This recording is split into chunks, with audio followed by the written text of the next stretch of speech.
भाजपा नेता अतुल सावे ने कहा कि जातीय जनगणना की वर्षों से मांग हो रही थी और यदि हर व्यक्ति की जनगणना हो तो सभी को लाभ होगा। इससे आरक्षण में भी स्पष्टता आएगी। कश्मीर पर बोलते हुए उन्होंने कहा कि मोदी और शाह की वजह से वहां शांति लौटी है, लेकिन आतंकवादियों ने स्थानीय मुस्लिमों की आर्थिक स्थिति को प्रभावित किया है।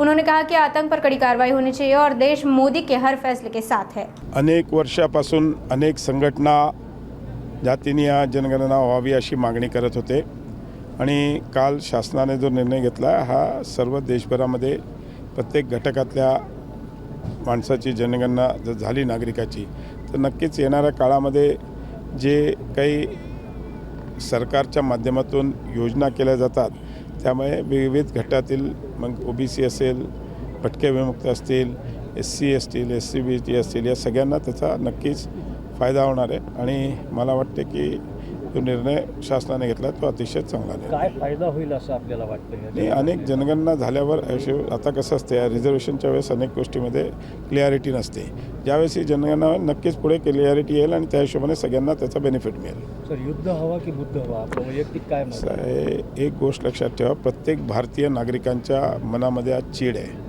की एवढं शांत सगळीकडे चालत असताना 10 वर्ष काश्मीरची परिस्थिती अतिशय वाईट होती।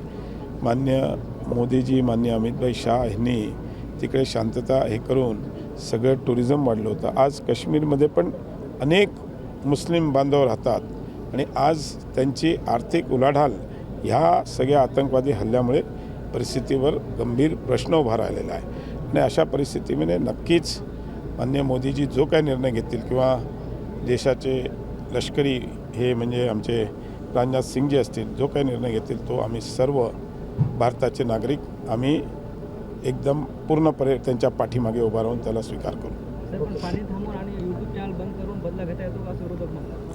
असे मी तुम्हाला सांगितलं ना की हा प्रत्येक नागरिकाची भावना आहे की यामध्ये ज्यांनी हे आतंकवाद्यांनी केलं त्यांच्यावर कारवाई झाली पाहिजे आणि ती कारवाई त्यांना पाबंदी आणण्याकरता जे काही करावं लागेल आणि ते माननीय पंतप्रधान असो, माननीय देशाचे संरक्षण मंत्री असतो, यांनी जो काय निर्णय घेतील त्याच्यामध्ये आमच्या संपूर्ण भारतातला एकही नागरिक त्याला विरोध करणार। सर, आता आपण बोलताना नांदेडच्या ट्रॅफिकचा उल्लेख केला, काय प्लॅन आहे? ट्रॅफिकमध्ये अनेक सिग्नल्स आणि काही ठिकाणी वन वे वगैरे मी मागे आलो होतो मागच्या 10 दिवसापूर्वी।